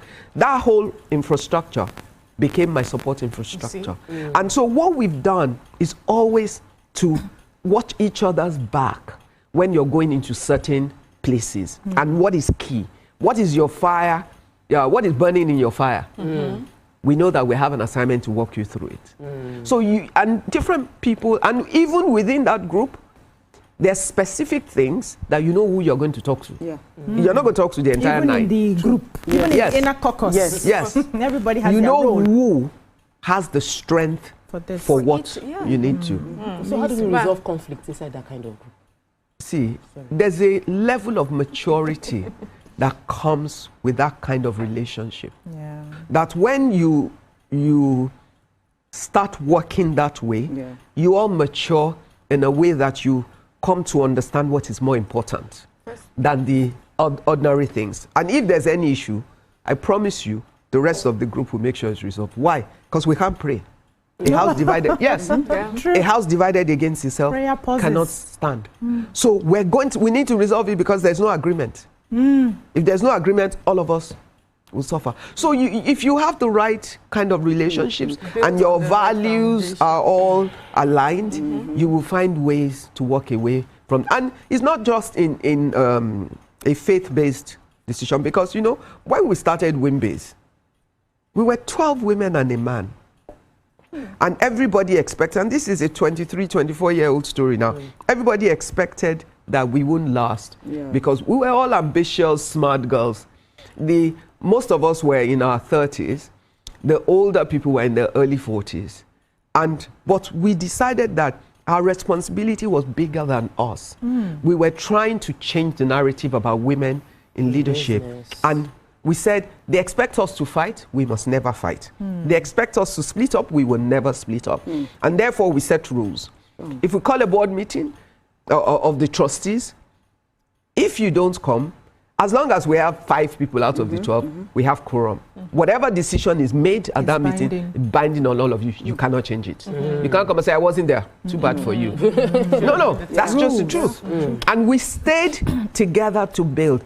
Once 5 of us had been chairs, we decided, you know what, we're done. Let's move to the next generation. After that, that's how we started bringing in the Osai, the Aisha as chairs. We stood back and we were watching. And by the 21st year, we totally exited. Set up a board of trustee for them that excluded us. We're just, we're founders for life, but we're not involved in their day-to-day anymore. We've done our job. We've redefined the agenda. We're leaving the next generation to drive it as it is. Once you're clear about your relationship and what you are seeking in that relationship, it keeps you focused. It allows you to ignore what I call it a discounting policy. Look at your friend. She's not perfect. Are you perfect? Exactly. No. So when you look at her, what in her life is the value that serves you? Oh, she has weaknesses. So do you. How do you overlook those things and focus on what is tangible for you? It makes it easier for you to forgive each other, to support each other, and to have, if there's a problem, you talk about it. If you understand each other, you sort it out and you move on, because life is too short, but for the right reasons. Let's have more questions. Mine is not is it a friendship question you have? Because I would like to go to business. I would like to move to the workplace. Okay. So, you know, a lot of us, and I think it's naivety, where we think, I'm not interested in the politics of the workplace. It does not affect me, or I'm above it. The way you even carry yourself, like, you know, you're above it. But of course, as you grow older and you mature, you realize it's you can't even get away from it. Exactly. Yes. So how, for me now, is maybe a conversation I would have loved to have had maybe 10 years ago would be, what sort of advice would you give a young woman going to the workplace, especially as it affects office politics? Look, I think, first, never forget why you're in that office. That's a clarity of purpose of why you're there. 2, be clear about your value system with which you're going to function in that office, and put it on the table in the way you conduct yourself and in your language, so everybody's clear where you stand to an extent. Then understand that everybody in the office is part of your life, whether you like it or not. So, you know, when the Bible says, oh, no man, nothing but love, it means you must find a way to be able to say good morning to the left and good morning to the right. Do that to the best that you can. When politics is at play, make sure you have a grounding and understanding of the rules of the organization. Understand the laws, understand the regulations, understand what your rights are, understand the right stand. And then always understand the room. And what do I mean by understanding the room? Know where people sit, where they stand. Know their unspoken alignments in the room. So that you don't go to Miriam to talk about Mariah and say, oh, you know, but meanwhile, they're bestos. You know, you might not see them together every day, but you don't realize they've known each other since they were in secondary school, and therefore you were just making a mockery of yourself because they're going to talk about what you've just done. So if you create the right equitable values in how you engage, you know, the bosses that are best, the ones that when you go and snitch about somebody, they say, hey, that happened. Okay, wait, sit down. They pick their phone. Come here. You have to say it in front of the person. Why?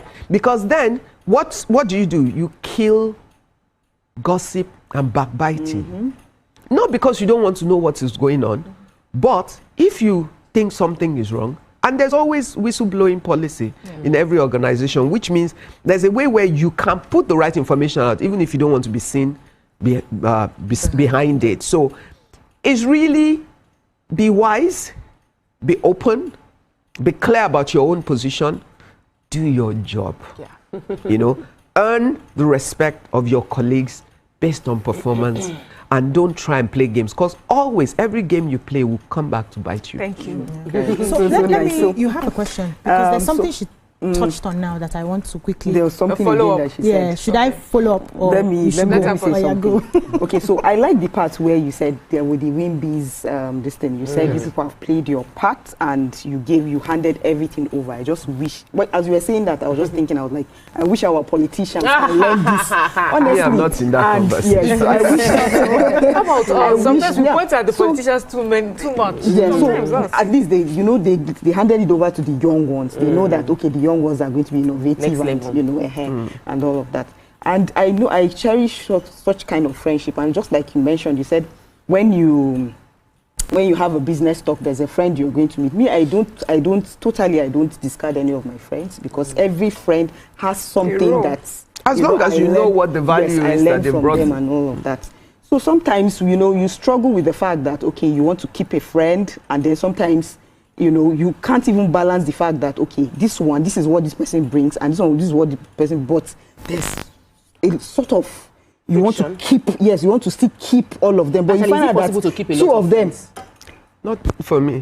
Because, I have a lot of relationships. Yes. But friendship is different. Yes. You see, the challenge is, what do we define as friendship? Because I have friends that we don't see often at all.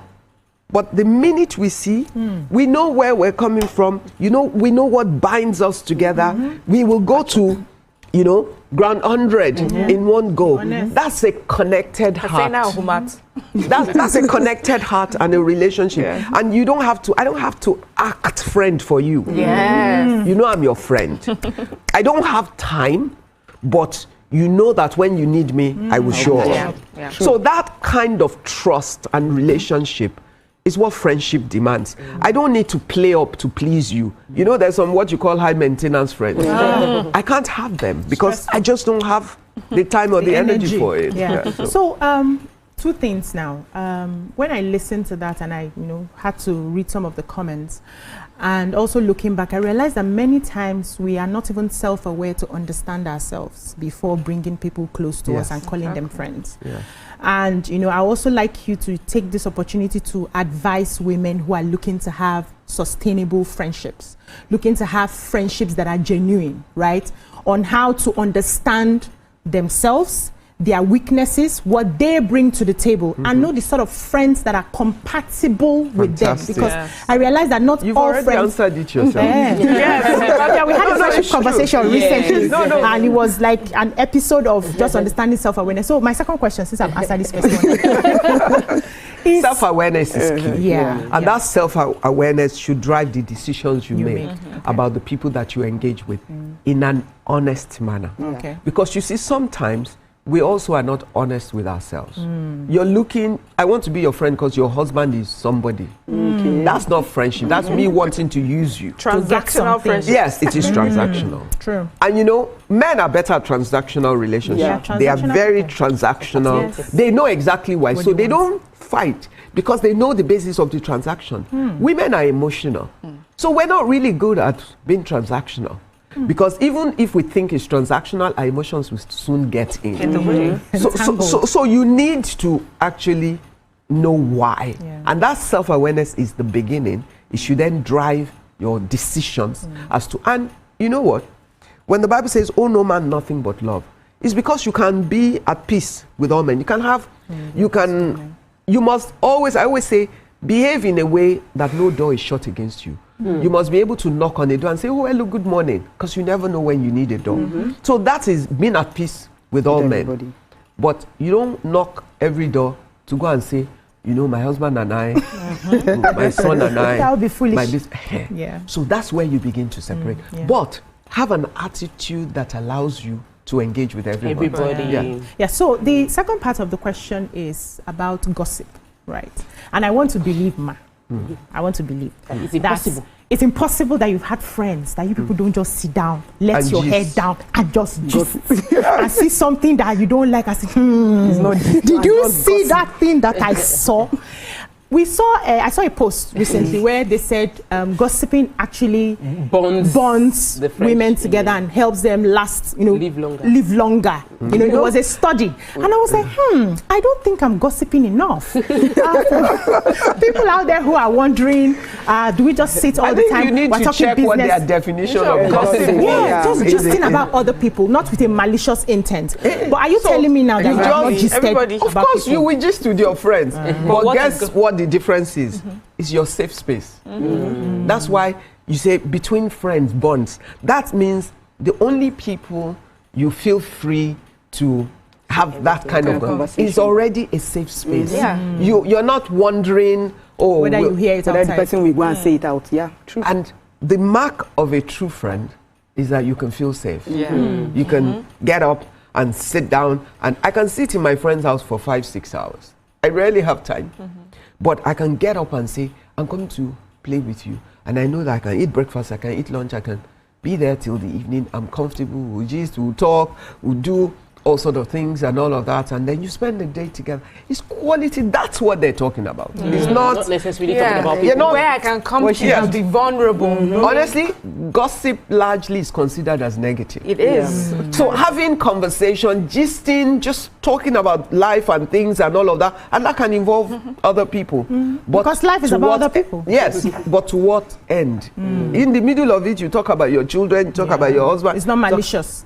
Thank you. It's a waste of time. The time you will spend talking about somebody else maliciously, I need it for many customers. For Africa market space. Please, man, I want to take you to business. Hey, now for you. Please. So business and leadership. I have a personal challenge. I even had a conversation with Mrs. Audrey Zibu on the matter. We have not finished the conversation because she's been busy. So I'm using this to put it out there. Leadership model, how you manage being a child of God, leader who loves God, and then you want to discipline your team. You need to fire in some cases, and they need a salary. You know that they have bills to pay, but they are not performing to your expectation. I struggle, and you're a child of God. So it's an area of weakness, and I would like to hear how to navigate. How would you advise navigating leadership? And you want to hear how to fire people without feeling guilty, without feeling bad. That's what the question straight. Yes, straight. Go straight to the point. I'm like, is it possible? Is it possible for me to be a good person, good Christian, good boss, and fire people? Of course. Business is different. Bottom line is, what is your responsibility for your role as the leader? And in all things, I have 3 rules: be just, be fair, be equitable. What are the processes you've set up in your organization? Being a Christian leader is not about encouraging mediocrity in leadership. Why? Because you are accountable. Even the Bible says, show me a man who is diligent in his ways. He will stand before kings and not mere men. Now, for you to be a diligent leader, you will act right in the interest of the organization according to the responsibility that you have. However, Yoruba people say, Bele, Olako, Olabo, which means sorry has the male or female version. You can be, I'm so sorry. You can, sorry, Joe. I've said the same thing, but do they mean the same thing?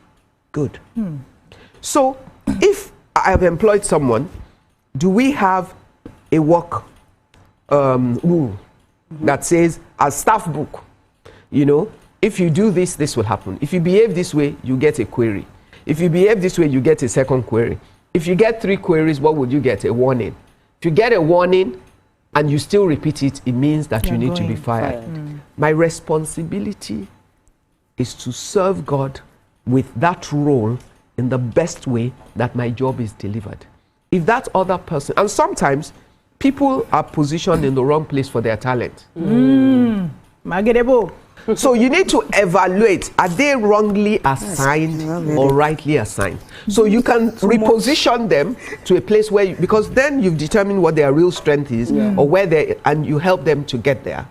But if not, it's also about how do you fire? Do you fire wickedly or can you fire kindly? Yes, you can fire kindly. you can say to the person, look, sit down.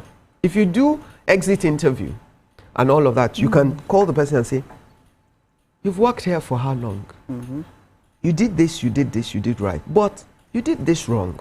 They gave you a warning the first time. You didn't correct it. Second time, third time. What does the rule say? At this point, having considered all, I think it's better that we part. Now, what is then your responsibility? To the best that you can, you must also meet your own obligation to the person, whether immediately or thereafter, but you must be clear about what your obligations are. So there's a way that you fire people to hurt them. Wicked firing. No, I'm not going to give you a reference. I will do this, I will do that. I will tell everybody you are the devil. If some deserve you to put an advert in the paper about their bad behavior and their picture. Yes, some people do that when they carry the whole company's money and disappear, and you need to find them. You also have a responsibility to protect the institution. So it is not, we mix things up. We act as if being a Christian means we cannot be firm. We act as if being a Christian means that we must accommodate every type of thing. What is your responsibility that makes you diligent and efficient in that workplace? Because you too, you are accountable. And if because of that kindness, the business is destroyed, who will you blame? You have destroyed that which the Lord has committed into your hand. That's what would be nice. The God that created the heavens created the hell. There's a difference between being nice and being kind. That is it. So they're two things. So it's really about being firm, being just, being equitable. You know that everybody will be able to say, you tried with that person, and you have to let them go. If your house help is stealing in your house every day, but she needs the salary, does she think that you need the money she's stealing? Or do you deserve to have a home where you can be trusting and not be on guard as if you're in a prison? What if she cooks very well and she's good with the children? That's your opportunity cost to decide. To decide. Yes, it's you that then decides you are happy for her to steal you blind just so you can eat. So you can eat and she takes care of your children. So that's a choice you make. You pay the price for your choices. But that's not about you being a Christian. It's just about you making a decision. You're free to make any decision you want. However, count the cost. And then live with the price of it. Consequences. Okay, before I let you go, one final question. What advice would you give to young women who are trying to build a community? I was having a conversation with someone and I realized that, growing up, I used to see my aunties, my grandparents, go to clubs. They had associations where they hang out. From time to time, if it's weekly, 2 weekly, monthly, they wear this aquachatai stuff, go dance, drink, play, gist, and come back. But now we don't see a lot of that, and I feel like we do it in different formats. But I feel like we are putting so much pressure on our spouses to be everything for us. Instead of extending some branches here and there to friends to help relieve something. So for women out there who are looking, I would like to build a community of like-minded women, what advice do you think they can look to? I think that's what we call our tribe. It's really about you knowing the kind of support system that you need, the women you trust, who can lift you up, who you can share your thoughts with, who are there for you in your moment of need, and who help make your life work in one way or the other. That's your tribe, and we do it. We have it at TIWLC. The first year, it was a major session. We had 4 hours talking about how do you build tribes that support a girl who wants to go somewhere. I like because there's an intentionality to the kind of tribe you build when you already have an idea of your journey, and with that you build the right kind of cohort to do that. I do it in different formats. I run this 360 executive program where every class is a cohort. We curate when you're applying to make sure that they fit, and when a class finishes, it's 9 hours teaching one day, but they have the rest of their life to work with each other. That's the goal. And it's because I understand most women who are career-oriented or business-oriented at that level, you can't run the race by yourself. So what you're talking about exists as a need that is, without any doubt, required for any woman to succeed sustainably, because they're just days you need a shoulder and a support system. That there's shoulder to cry on, but there's even more than that. Because for the girl going somewhere, you need more than that. I need to make something happen. I can't do it by myself. You need a team you call and say, guys, I need help. This is what I need. And you need someone that says, oh, I know this, I know that person, I know that person. In 2 hours, they come back and tell you, it's done. It's done. You can go here. Thank you so much. Did you check the time? No, there's no last question. Sorry, darling. It's 10:53. Yeah, the producers are in my run. ear already. Thank you so much, Ma, for sharing with us today. We wish you all the best in African Marketplace. I'm looking forward to it being a huge success where women will sit down and say, no, it's women and men. If not for this opportunity, I wouldn't have been there. And thank you so much. You took a lot from the conversations on friendships, how to evaluate the friendships, how to create the rules, the guidelines that would help business us, politics, office politics, everything in between. Thank you so much. And you guys should come to the African Marketplace. Yeah, you can see work towards it. Yes. Thank you so much, ladies, for your contributions. God bless you. That's all we can take on the show today. Join us tomorrow for another interesting episode. Bye bye now. Bye.